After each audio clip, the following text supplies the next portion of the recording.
بسم اللہ الرحمن الرحیم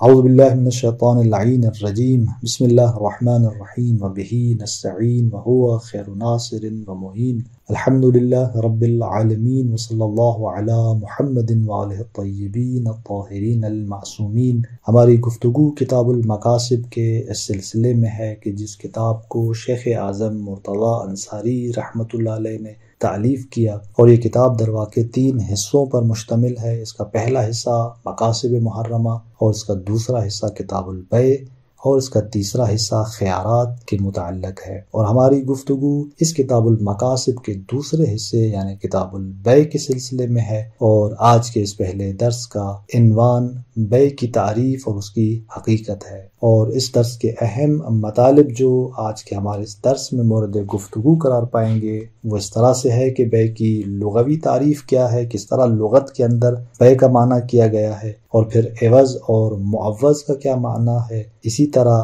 عین کا کیا مطلب ہے جب ہم معوض کو یعنی مبیع کو عین کہتے ہیں، اور جس چیز کو بیچا جاتا ہے جس کو ہم مبیع کا نام دیتے ہیں اور ہم کہتے ہیں کہ مبیع عین ہونی چاہیے، تو اس عین کا کیا معنی ہے، اور اس معوض یعنی مبیع سے فقط اعیان کیوں مراد ہے۔ تو یہ وہ چند اہم مطالب ہیں کہ جو آج کے ہمارے درس میں مورد بحث ہوں گے، مورد گفتگو قرار پائیں گے۔ لہذا انہی مباحث کے متعلق جو متن اور عبارت ہے، شیخ انصاری رحمۃ اللہ علیہ اس سلسلے میں فرماتے ہیں: کتاب البیع وهو في الاصل كما عن المصباح مبادلة مال بمال وظاهر اختصاص المعوض بالعين فلا يعم ابدال المنافع بغيرها، وعليه استقر اصطلاح الفقهاء في البيع۔ نعم ربما يستعمل في كلمات بعضهم في نقل غيرها۔ اس عبارت کے اندر چند اہم نکات جس کی طرف ہم پہلے توضیحی طور پر جائیں گے اور پھر ہم دوبارہ اس عبارت کی طرف واپس پلٹتے ہیں کہ سب سے پہلا نقطہ جو اس عبارت کے اندر ہے وہ درواقع بیع کی لغوی تعریف ہے کہ لغت کی کتاب یعنی المصباح المنیر میں فیومی نے جو اس بیع کی تعریف کی ہے اور اس بیع کا معنی بیان کیا ہے، اس سلسلے میں یہ کہا ہے کہ بیع مال کے بدلے مال کا تبادلہ ہے۔ اور مال سے مراد کیا ہے یہاں پر؟ مال یعنی ہر وہ چیز جس کے آپ مالک ہیں، کہ اقرب الموارد لغت کی کتاب نے مال کی اس طرح سے معنی کی ہے کہ کل ما ملکت من الاشیاء فہو مال، ہر وہ چیز کے اشیاء میں سے جس کے آپ مالک قرار پاتے ہیں در واقع وہ مال ہے۔ تو اس اعتبار سے مال منافع کو بھی شامل ہو جاتا ہے، یعنی یہاں اس تعریف اگر دیکھا جائے جو مال کی جاتی ہے تو مال ایک وسیع معنی اور ایک عام معنی حاصل کرتا ہے، منافع کو بھی شامل ہے، یعنی جہاں عین اور اعیان کو چیزوں کو مال کہا جاتا ہے تو وہاں پر ان چیزوں کے جو منافع ہوتے ہیں ان کو بھی مال کہا جائے گا اس تعریف کے مطابق۔ اور ممکن ہے کوئی آ کر یہ اشکال بھی کرے کہ یہ عام سے تعریف ہے، یعنی آپ جب بیع کی تعریف کر رہے ہیں اس مال کے کلمے سے تو در واقع یہ ایک عام کلمے سے تعریف کی جا رہی ہے بیع کی، جبکہ بیع کا جو معنی ہے وہ اس سے اخص ہے۔ تو اس کا بھی جواب یہ دیا جاتا ہے کہ یہ تعریف کوئی حقیقی تعریف نہیں ہے کہ یہاں پر اس طرح کے اشکالات کیے جائیں، بلکہ یہ ایک لفظی تعریف ہے۔ بیع کو دیگر الفاظ سے بیان کیا جا رہا ہے، اس کے معنی کو روشن کیا جا رہا ہے۔ اور یہاں پر ایک سوال جو کیا جاتا ہے وہ یہ کہ بیع سے مراد جب ایک شخص یعنی بائع کا عمل ہے، جبکہ مبادلہ تو مفاعلہ سے ہے، اور یہاں پر جو تعریف کی جا رہی ہے کتاب کے اندر لغت کے اندر کہ مبادلہ تو مال بمال کے الفاظ سے تعبیر کی جاتی ہے، تعریف کی جاتی ہے لغت کے اندر بیع کی، تو یہاں مبادلہ کا کلمہ استعمال کیا جا رہا ہے جو کہ مفاعلہ سے ہے، تو یہ کس طرح مفاعلہ سے مبادلہ کا کلمہ استعمال کیا جا رہا ہے؟ تو اس کا جواب بھی روشن ہے یہاں پر کہ دیکھیں بیع سے مراد اس کی مصدری معنی نہیں ہے جو اس کے فاعل یعنی بائع کا جو عمل ہے وہ مد نظر ہو، نہیں، ایسا کوئی مصدری معنی یہاں پر مد نظر نہیں ہے، بلکہ دوسرے عقود اور معاملات کی نسبت ایک خاص معاملہ مد نظر ہے جسے عرف بیع کہتا ہے۔ یعنی یہ بیع سے مراد یہاں پر وہ خاص معاملہ ہے کہ جو اجارے، صلح اور نکاح جیسے دیگر تمام عقود کے مقابلے میں ایک خاص نوعیت کا معاملہ ہے کہ جہاں پر ایک طرف بائع ہوتا ہے بیچنے والا، ایک طرف مشتری خرید کرنے والا، اور اس مجموعی طور پر لین دین کو عرف جو ہے وہ مبادلہ تو مال بمال کا نام دیتا ہے، اور یہی در واقع اس کو بیع کا نام دیتا ہے۔ تو لہٰذا ایک اہم جو چیز ہمارے سامنے آتی ہے لغت کی کتابوں کو نظر میں رکھتے ہوئے وہ بے کی اس طرح کی تعریف ہے۔ اب آپ دیکھیں اس تعریف میں 2 بار مال کا لفظ استعمال ہوا ہے۔ پہلا لفظ مال یعنی معوض مراد ہے جس سے، مبی مراد ہے جس سے، یعنی مال کا مال کے بدلے تبادلہ کرنا، تو یہ پہلا مال کہ جس کو دیا جا رہا ہے یہ مبی ہے، یہ معوض ہے، یعنی وہ چیز جسے فروخت کیا جا رہا ہے۔ اور دوسرا لفظ جو مال کا اس کے اندر استعمال ہوا ہے اس تعبیر کے اندر، وہ عوض ہے۔ اس سے مراد وہ چیز ہے کہ جس کے عوض، جس کے بدلے میں اس مبی کو فروخت کیا جا رہا ہے۔ تو لہذا یہاں شیخ انصاری اس تعریف کے بعد عوض اور معوض کی توضیح دیتے ہیں۔ تو اس نقطے کے بعد ہم پلٹتے ہیں عبارت کی طرف اور کچھ اہم نکات اور توضیحات کو خود عبارت کے ساتھ ہم بیان کرتے ہیں۔ تو دیکھیں فرماتے ہیں کہ کتاب البیع وہو فی الاصل کما ان المصباح مبادلۃ مال بمال۔ یہ جو مباحث ہیں درواقع یہ کتاب بیع سے وابستہ ہیں، اور یہاں سے کتاب البیع شروع ہو رہی ہے اس مقاصد کے اندر۔ اور بیع کسے کہتے ہیں؟ تو سب سے پہلے اس کلمہ البیع کو روشن کرتے ہیں آغا، فرماتے ہیں کہ وہو فی الاصل، کہ یہ جو بیع ہے اصل میں یعنی لغت کے اندر کما المصباح، اس تعریف کے مطابق کہ جو فیومی نے المصباح المنیر کے اندر بیان کی ہے اس کے مطابق یہ وہوا یعنی یہ بیع مبادلۃ مال بمال، یہ درواقع مال کا مال کے عوض تبادلہ ہے۔ تو ہم نے مبادلہ کے حوالے سے بیان کیا کہ یہ مفاعلہ سے ہے، لیکن یہاں پر بیع سے اس کی مصدری معنی مد نظر نہیں ہے، بلکہ یہاں سے بیع سے جو مراد ہے وہ خاص معاملہ مد نظر ہے کہ جس کو عرف بیع کہتا ہے، کہ جہاں لین دین ہوتی ہے، جہاں ایک طرف مشتری ایک طرف بائع ہوتا ہے اور یہ دونوں آپس میں تبادلہ کرتے ہیں ایک مال کا دوسرے مال کے عوض، اس کو عرف جو ہے وہ بیع کا نام دیتا ہے۔ اور پھر یہ جو لغت کے اندر تعریف کی گئی مبادلۃ مال بمال، یہاں سے جیسے ہم نے عرض کیا کہ مال کا جو کلمہ ہے وہ عام ہے، یعنی منافع کو بھی شامل ہے، جہاں چیزوں کو شامل ہے، اعیان یعنی عین کو شامل ہے، خود اس چیز کو شامل ہے، وہاں پر چیزوں کے جو منافع ہوتے ہیں، منفعت ہوتی ہے، ان کو بھی شامل ہے، چونکہ وہ بھی ایک اعتبار سے مالیت رکھتے ہیں۔ لہٰذا یہاں پر مال کا جو لفظ ہے وہ عام ہے، لیکن ہماری بیع کے اندر جب ہم کہتے ہیں کہ مال کا مال کے عوض تبادلہ، تو بیع کے اندر ہماری مراد جو ہے وہ مال سے عین ہوتی ہے، یعنی منافع نہیں ہوتے، منافع کو بیچا نہیں جاتا اور منافع کے حوالے سے بیع مد نظر نہیں ہوتی، بلکہ یہاں پر اعیان کے حوالے سے یعنی چیزوں کے حوالے سے جو کہ عین کہلاتی ہیں، ان اعیان کے حوالے سے بیع مد نظر ہوتی ہے۔ تو لہٰذا یہاں پر جو یہ مال کا کلمہ استعمال ہوا ہے، اگرچہ لغت کے اعتبار سے یہ منافع کو شامل ہے، لیکن یہاں پر یہ وہ عام معنی مد نظر نہیں ہے، بلکہ یہاں پر اس مال سے مراد عین ہے۔ لہذا شیخ انصاری رحمۃ اللہ علیہ اگلی عبارت کے اندر یوں فرماتے ہیں کہ وَظَاهِرُ اختصاص المعوض بالعین، کہ جو ظاہر ہے وہ یہ ہے کہ معوض عین سے مختص ہے۔ معوض یعنی وہ مبی، معوض یعنی وہ مال کے جس کو فروخت کیا جا رہا ہے۔ یہ جو مال جس کو فروخت کیا جا رہا ہے کہ جس کا دوسرا نام معوض ہے یعنی مبی، جس کو فروخت کیا جا رہا ہے، یہ مختص ہے عین کے ساتھ۔ لہٰذا جب عین سے مخصوص ہے تو فلا یعم ابدال المنافع بغیرہا، بس اس اعتبار سے یہ معوض یعنی وہ جو مال کا کلمہ استعمال ہوا اس تعریف کے اندر، جس کو ہم نے کہا کہ یہ جو معوض یعنی جو مبی ہے یہ عین سے جب مخصوص ہے، تو اس کا مطلب یہ نکلتا ہے، اس کا نتیجہ یہ نکلتا ہے کہ بس فلا یعم ابدال المنافع بغیرہا، شامل نہیں ہوتا ان موارد کو کہ جہاں منافع کو دوسری چیزوں سے تبدیل کیا جا رہا ہو، یعنی جہاں منفعت کا تبادلہ ہو، پھر چاہے اس کے مقابلے میں منفعت ہی لی جا رہی ہو یا منفعت کا تبادلہ اس اعتبار سے کہ اس کے مقابلے میں کوئی جنس، کوئی چیز، کوئی عین لی جا رہی ہو،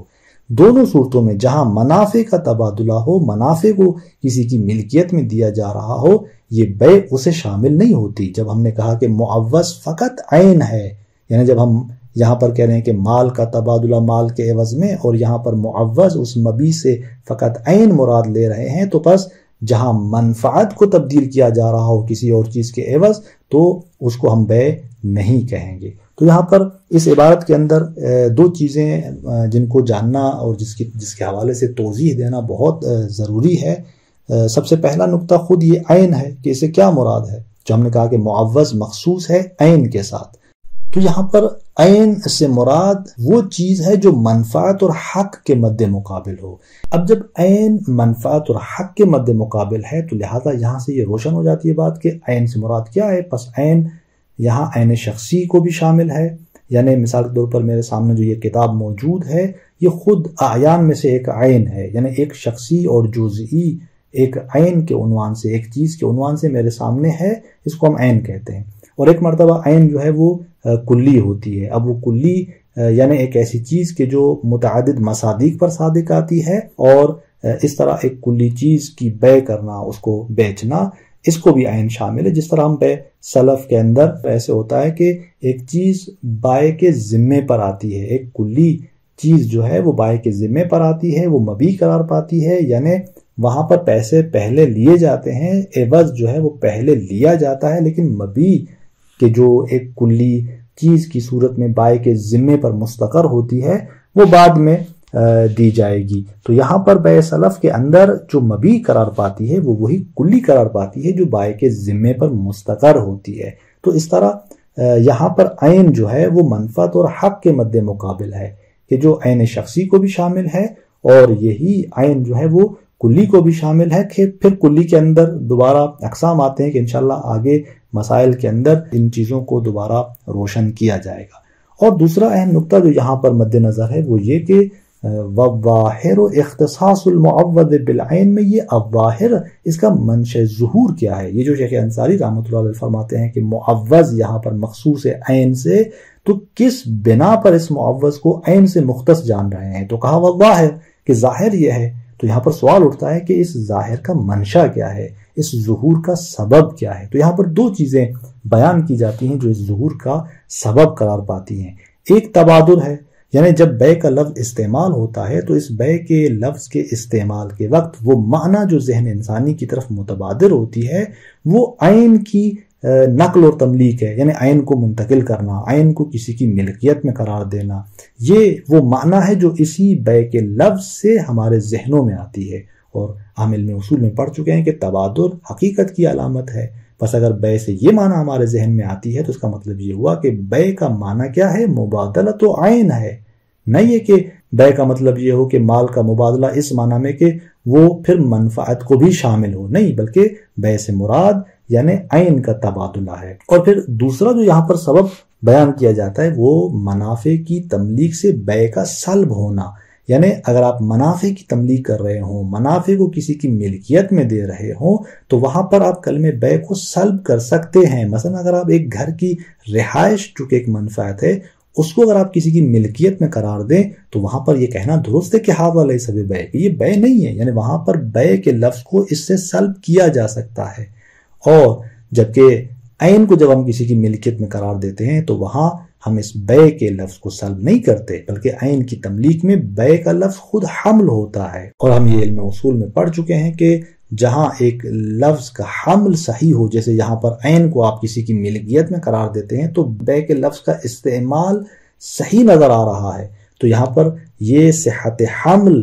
حقیقت کی علامت ہے۔ یا یوں بھی کہا جاتا ہے کہ صحت سلب، یعنی اگر آپ مثلا منافع کی تملیک سے جب بیع کے لفظ کو سلب کرتے ہیں تو یہ سلب کرنا اگر درست ہے تو یہ اس بات کی علامت ہے کہ پس منافع کی تملیک جو ہے وہ بیع قرار نہیں پاتی۔ ان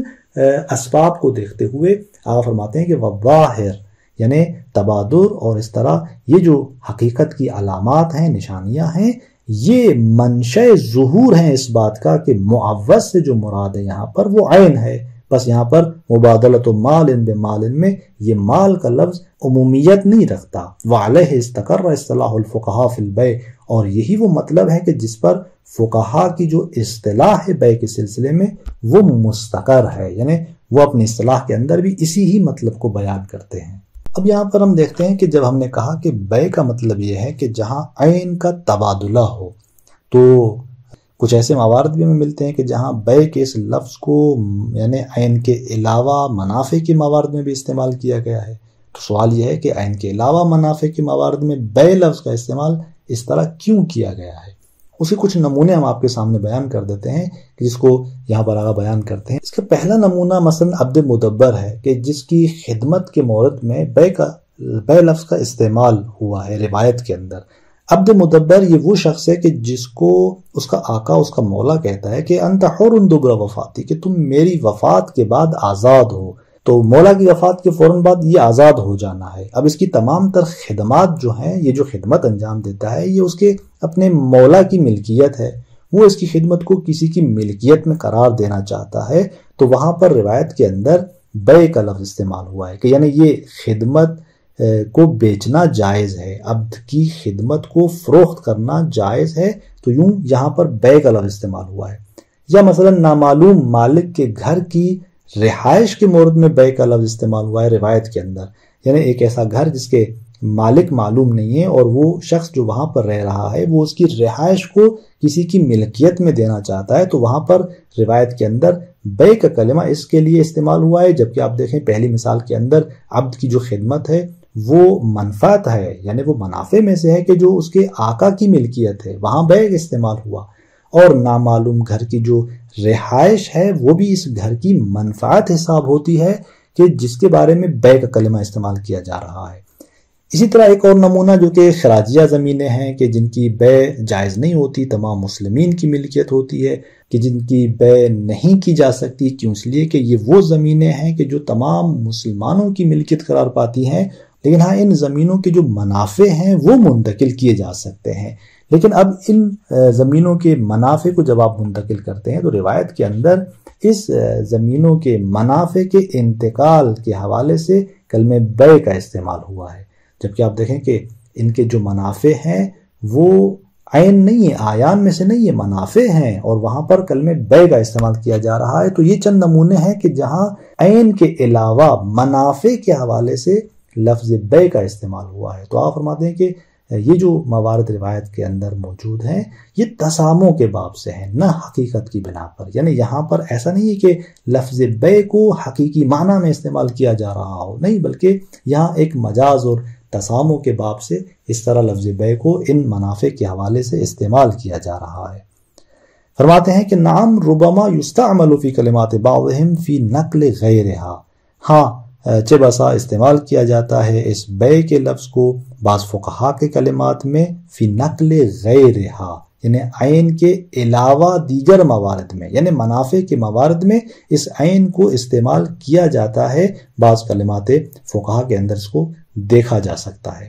بل یظہر ذلک من کثیر من الاخبار، آپ فرماتے ہیں بلکہ یہ جو لفظ بے کا استعمال ہے عین کے علاوہ دیگر چیزوں کے حوالے سے، یعنی منافع کے حوالے سے، یہ روایات میں سے بہت ساری روایتوں سے بھی یہ مطلب ظاہر ہے. یعنی بہت ساری روایات میں سے ہم دیکھ سکتے ہیں کہ وہاں اس لفظ بے کو استعمال کیا گیا ہے عین کے علاوہ دوسرے موارد کے لیے، منافع کے لیے. الخبر الدال علی جواز بیع خدمت المدبر، کہ ان روایات میں سے مثلا وہ خبر ہے جو دلالت کرتی ہے مدبر کی خدمت کے فروخت کے جواز پر. مدبر یعنی وہ عبد کے جو عبد مدبر ہے اور اس کی خدمت جو کہ اس کے آقا کے حوالے کی ملکیت ہے، اور یہ خدمت خود ایک منفعت ہے. اس خدمت جو کہ منفعت ہے اس کی بے اور اس کے فروخت کے جواز پر وہ خبر دلالت کرتی ہے. تو یہاں آپ دیکھیں کہ خدمت جو کہ منفعت ہے وہاں پر بے کا لفظ استعمال ہو رہا ہے. وَبَيْعِ سُكْنَتْ دَارِ الَّتِي لَا يُعْلَمُ صَاحِبُهَا، اس طرح روایت دلالت کرتی ہے کس بات پر؟ کہ گھر کی سکونت کی فروخت پر، وہ گھر کے جس کا صاحب معلوم نہیں ہے. تو اب یہاں پر آپ دیکھیں ایک گھر کی رہائش اور سکونت کے جو منفعت ہے اس کے حوالے سے بے کا کلمہ استعمال کیا جا رہا ہے. وَكَأَخْبَارِ بَيْعِ الْأَرْضِ الْخَرَاجِيَّةِ وَشَرَائِهَا، اس طرح وہ اخبار، وہ روایات کہ جو زمین، خراجی زمین کی فروخت اور ان کی خرید کے حوالے سے موجود ہیں. اور یہ بھی آپ دیکھیں کہ ارض خراجیہ کے منافع قابل نقل اور انتقال ہیں، لیکن ان کو بیچا یا خریدا نہیں جا سکتا. جیسے میں نے عرض کیا کہ تمام مسلمانوں کی زمین ہے اور تمام مسلمانوں کی ملکیت حساب ہوتی ہے، تو اس کے منافع فقط منتقل کیے جا سکتے ہیں. تو یہاں پر بے کا کلمہ استعمال ہو رہا ہے. وَظَاهِرْ أَنَّهَا مُسَامَحَةٌ فِي التَّعْبِيرِ، آپ فرماتے ہیں کہ در واقع یہ عبارت کے اندر ایک قسم کا تسامح ہے، یعنی یہ مجاز کے طور پر بے کے لفظ کو ان منافع کے لیے استعمال کیا جا رہا ہے. كما أن لفظ الإجارة يستعمل عرفا في نقل بعض الأعيان، جیسا کہ لفظ اجارے کو عرف کے اندر استعمال کیا جاتا ہے بعض اعیان کے نقل میں، یعنی جب ایک عین کو نقل کیا جاتا ہے تو وہاں پر لفظ اجارے کو استعمال کیا جاتا ہے، یہ بھی مجاز کی بنا پر، کیونکہ اجارہ اعیان کے نقل و انتقال کے لیے نہیں ہے بلکہ اجارہ منافع کے نقل و انتقال کے لیے ہے۔ اعیان کے نقل و انتقال میں کس طرح اجارہ استعمال ہوتا ہے عرف کے اندر، وہ کون سا اس کا مورد ہے؟ فرماتے ہیں کالثمرۃ علی الشجرہ، یعنی جیسے درخت پر پھل، کہ اگر انسان اس درخت پر موجود پھل کو جب کسی کی ملکیت میں قرار دیتا ہے تو یہ درواقع بے کہلاتی ہے، لیکن اس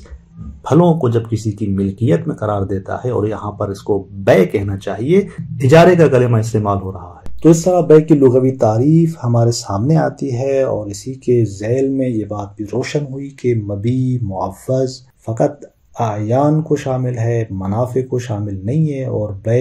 جب کہا گیا لغت کے اندر کہ مبادلۃ مال بمال، تو اس کا مطلب در واقع مبادلۃ عین ہے، یعنی بے کے اندر عین کا تبادلہ کیا جاتا ہے، منافع کا تبادلہ نہیں ہوتا، منافع کے تبادلے کو بے نہیں کہا جا سکتا۔ والسلام علیکم ورحمۃ اللہ وبرکاتہ۔